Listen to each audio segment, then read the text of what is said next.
So very good morning बेटा। सो I think आप लोगों ने हिसेनबर्ग अनसर्टेनिटी प्रिंसिपल का जो मैंने वीडियो भेजा था वो देख लिया होगा, एनिमेटेड वीडियो था वो।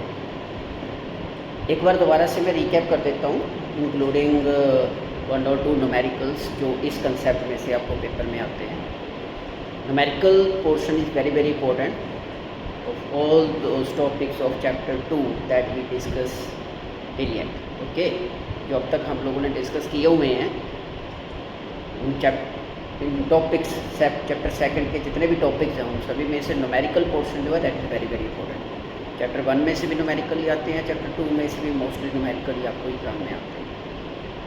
तो लास्ट हमने डी ब्रोगली और हिसेनबर्ग का मैंने एक आपको एनिमेटेड वीडियो भेजा था, थोड़ा सा और मैं बता देता हूँ उसके बारे में। हिसेनबर्ग अनसर्टेनिटी प्रिंसिपल एक्चुअली था क्या बेसिक, आप ये कह सकते हो कि हिसेनबर्ग जो थे ये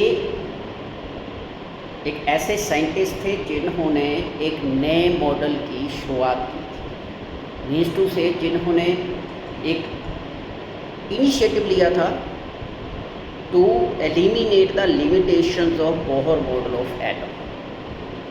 डी ब्रोगली में ड्यूल नेचर ऑफ मैटर को डिस्कस किया गया था, डी ब्रोगली कंसेप्ट। हिसेनबर्ग की बहुत ज़्यादा देन है related to the structure of atom. ये 2 साइंटिस्ट हुए, हिसेनबर्ग एंड श्रोडिंगर, जिन्होंने नए मॉडल की नींव रखी थी जिसको हम बोलते हैं quantum mechanical model of atom. Actually हम लोग जो स्ट्रक्चर ऑफ एटम डिस्कस करते हैं ये 2 पार्ट्स में डिस्कस की जाती है। एक होती है क्लासिकल मैकेनिक्स, जो ऑलरेडी जितने मॉडल्स हम लोगों ने डिस्कस किए हैं वो क्लासिकल मैकेनिक्स में आते हैं सारे के सारे। थॉम्सन मॉडल हो गया, रदरफोर्ड मॉडल हो गया, बोहर मॉडल हो गया, ये सारे। ये सेकंड ब्रांच आ जाती है, एक सेकंड आप कह सकते हो बेस ऑफ स्टडी जिसको हम बोल सकते हैं regarding the structure of atom. ये था क्वांटम मैकेनिक्स। क्वांटम मैकेनिक्स को स्टार्ट करने वाले यही साइंटिस्ट थे हिसेनबर्ग। हिसेनबर्ग और श्रोडिंगर, इन्होंने इंडिपेंडेंटली एक नए मॉडल को इंट्रोड्यूस किया था, क्वांटम मैकेनिकल मॉडल को, जिसको बोला जाता है quantum mechanical model of atom. Okay, और उसके लिए जो इनिशिएटिव लिए गए थे, जो जनरलाइजेशन दी गई थी, वो हिसेनबर्ग अनसर्टेनिटी प्रिंसिपल का काफ़ी इसमें योगदान है। ओके, काफ़ी कंट्रीब्यूशन किया था। क्या था हिसेनबर्ग अनसर्टेनिटी प्रिंसिपल, क्या बोला था हिसेनबर्ग ने? सिंपल सी भाषा में हिसेनबर्ग ने बोहर मॉडल के उस पोस्टुलेट को कॉन्ट्राडिक्ट किया था जिसमें उन्होंने बोला था कि electron revolve around the nucleus in their fixed path. Very simple. Bohr ने बोला कि जो इलेक्ट्रॉन होते हैं वो न्यूक्लियस के इर्द गिर्द फिक्स्ड पाथ में घूमते हैं, जिसको ऑर्बिट नाम दिया गया। और साथ में उन्होंने बोला कि वो एक फिक्स्ड एंगुलर मोमेंटम भी होती है। हमने पढ़ा ना, angular momentum of electron present in nth orbit, mvr = nh/2π, mathematical करके आए हैं पीछे। तो हिसेनबर्ग ने ड्यूरिंग एक्सपेरिमेंटेशंस ये फाउंड किया, ये स्टडी किया बेसिकली कि कोई भी माइक्रोस्कोपिक पार्टिकल है, जब हम उसकी स्टडी करना स्टार्ट करते हैं, मान लीजिए हम उसकी पोजीशन को प्रेडिक्ट करना स्टार्ट करते हैं या प्रेडिक्शन करना चाहते हैं उसकी पोजीशन एंड वेलोसिटी की साइमल्टेनियसली, तो उन्होंने अपने एक्सपेरिमेंटेशंस में पाया कि जो कोई भी माइक्रोस्कोपिक पार्टिकल है उसकी जब भी हम स्टडी करना चाहते हैं, स्पेशली रिगार्डिंग द पोजीशन और momentum, in that case we have to use certain type of radiations। Light के विद रिस्पेक्ट टू हम ये चीज़ डिस्कस कर सकते हैं। और इलेक्ट्रॉन लाइक पार्टिकल इतना ज़्यादा स्मॉल होता है, उसका इतना ज़्यादा स्मॉल मास होता है कि कोई भी पर्टिकुलर टाइप ऑफ रेडिएशन जब उस इलेक्ट्रॉन के ऊपर स्ट्राइक करती है ड्यूरिंग द एक्सपेरिमेंटेशन, तो वो इलेक्ट्रॉन इमीडिएटली अपनी पोजीशन भी चेंज कर लेता है और साइमल्टेनियसली उसकी वेलोसिटी भी चेंज हो जाती है। कहने का मतलब ये है कि हिसेनबर्ग ने एक कॉन्ट्रडिक्शन दी कि हम किसी भी माइक्रोस्कोपिक पार्टिकल लाइक इलेक्ट्रॉन की position and momentum simultaneously find नहीं कर सकते। दैट्स इट, वो कभी पॉसिबल ही नहीं, क्योंकि इवन स्मॉलर से स्मॉलर फ्रीक्वेंसी ऑफ रेडिएशन भी जब हम स्ट्राइक करेंगे ना किसी इलेक्ट्रॉन के ऊपर या इलेक्ट्रॉन लाइक पार्टिकल के ऊपर, इमीडिएटली उसकी पोजीशन, वेलोसिटी, सारी चीज़ें क्या हो जाएंगी, चेंज हो जाएंगी। ना तो हमें उसका एग्जैक्टली पोजीशन का पता चल पाएगा, ना ही उसकी मोमेंटम का पता चल पाएगा। और यही था Heisenberg uncertainty principle, that is it is not possible to measure simultaneously both the position and momentum or velocity of a microscopic particle with absolute accuracy। कहने का मतलब हम डिटरमिन ही नहीं कर सकते जी, सिंपल सी बात ये है। वो और गलत है, उन्होंने जो बोला कि इलेक्ट्रॉन फिक्स्ड पाथ में घूमता है, उसकी फिक्स्ड वेलोसिटी होती है, फिक्स्ड मोमेंटम होती है, कहता पॉसिबल ही नहीं है डिटरमिन करना। अगर एक चीज़ फाइंड करोगे तो दूसरी चेंज हो जाएगी, अगर दूसरी को फाइंड करने चलोगे तो पहले वाली चेंज हो जाएगी। आप ये नहीं बोल सकते कि हाँ भाई 100% एक्यूरेसी है या ये पर्टिकुलर इलेक्ट्रॉन इस जगह पे प्रेजेंट है, इस पर्टिकुलर इलेक्ट्रॉन की जो मोमेंटम है वो ये है particular. This can't be say, this can't be analysed with 100% accuracy. This was the prediction made by the Heisenberg uncertainty, that is made by Heisenberg in his uncertainty principle. Uncertainty, uncertain, ये word बहुत कुछ बताता है। Uncertain means which is not fixed.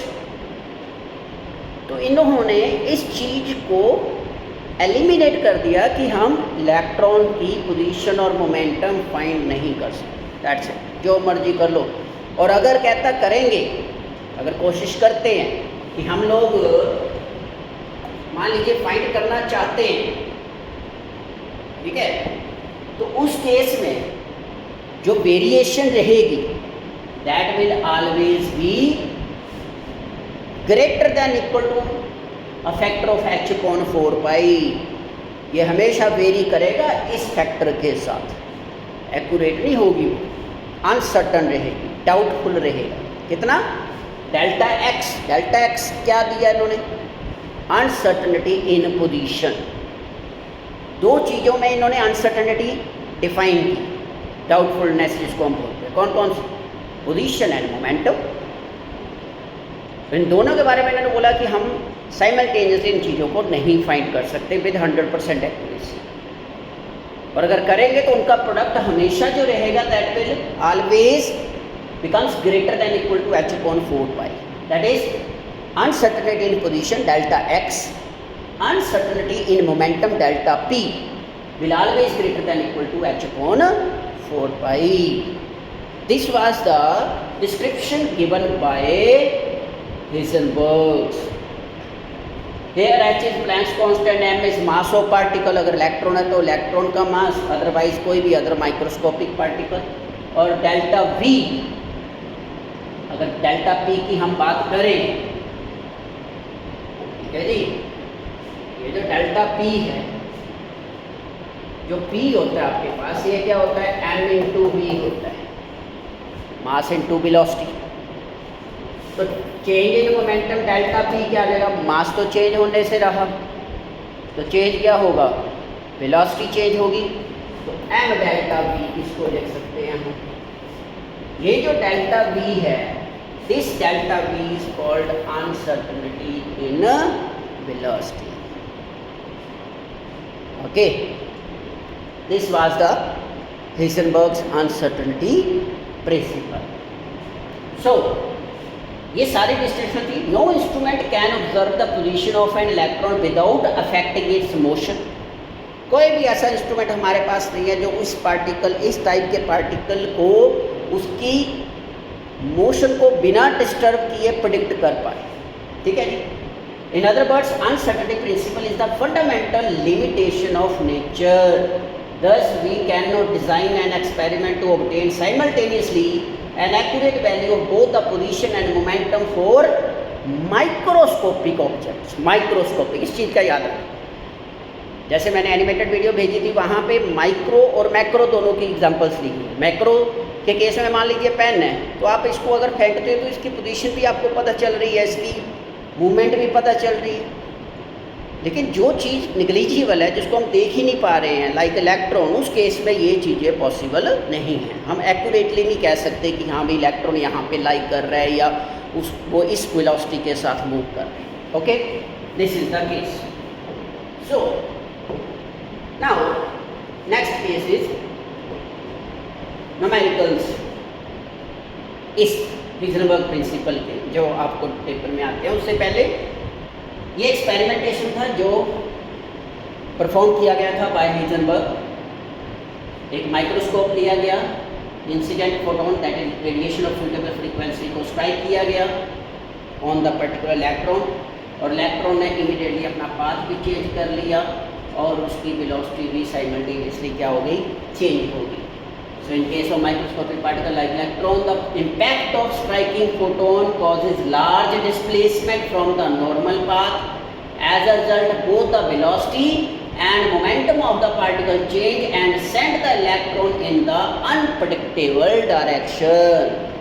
ऐसी direction में electron को भेज दिया गया, या वो लाइट रेडिएशन, वो जो फोटोन उस इलेक्ट्रॉन के ऊपर स्ट्राइक हुआ, उस इलेक्ट्रॉन को एक ऐसी डायरेक्शन में भेज दिया विद अननोन वेलोसिटी, जो हम प्रेडिक्ट ही नहीं कर सकते। ये हर उस माइक्रोस्कोपिक पार्टिकल के लिए वैलिड जनरलाइजेशन थी जो इलेक्ट्रॉन की तरह बिहेव करता है या इलेक्ट्रॉन लाइक होता है। Okay, this was Heisenberg uncertainty principal.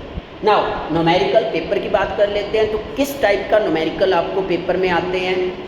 Like this, कहता calculate the uncertain position of an electron. आपने अनसर्टेनिटी इन पोजीशन फाइंड करनी है इलेक्ट्रॉन की, ठीक है, in its velocity. If uncertainty in its velocity, velocity की जो अनसर्टेनिटी डेल्टा वी वैल्यू, वो आपको गिवन है 0.001%। फर्स्ट केस और second case 0।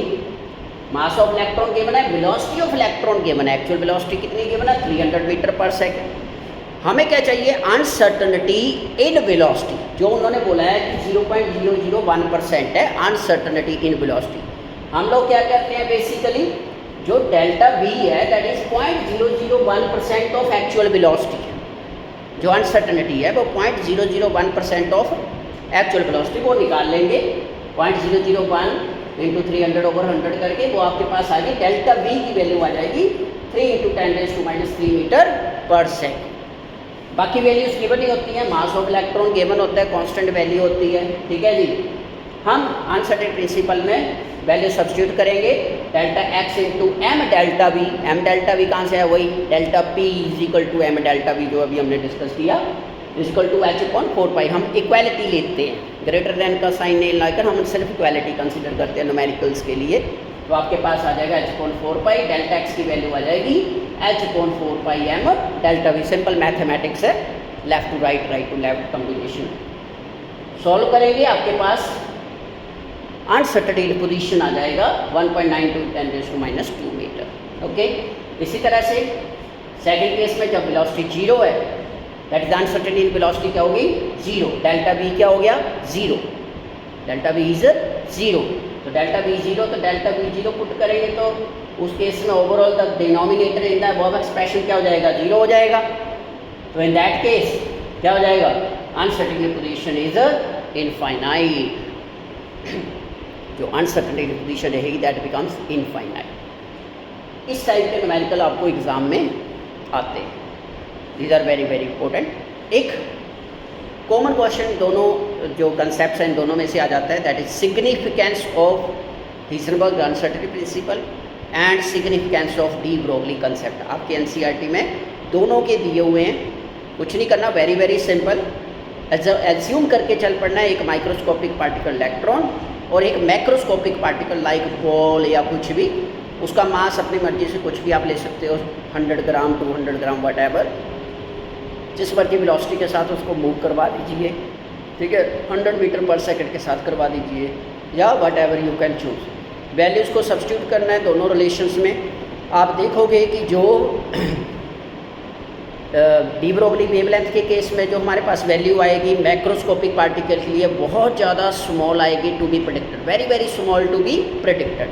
So that's why वहाँ से आप लिखोगे कि de Broglie concept is applicable for all types of particle but has significance only for microscopic particle, क्योंकि मैक्रो के लिए जो वेवलेंथ हमारे पास आती है that is too small to be predicted. Similarly यहाँ पे भी ऐसा ही करोगे आप, सेम एक इलेक्ट्रॉन ले लीजिए, एक कोई भी माइक्रोस्कोपिक पार्टिकल ले लीजिए, वैल्यूज़ को मानकर लेट करके चल पड़िए, सब्स्टिट्यूट कीजिए और अनसर्टनिटी को मेजर कीजिए, कैलकुलेशंस कीजिए।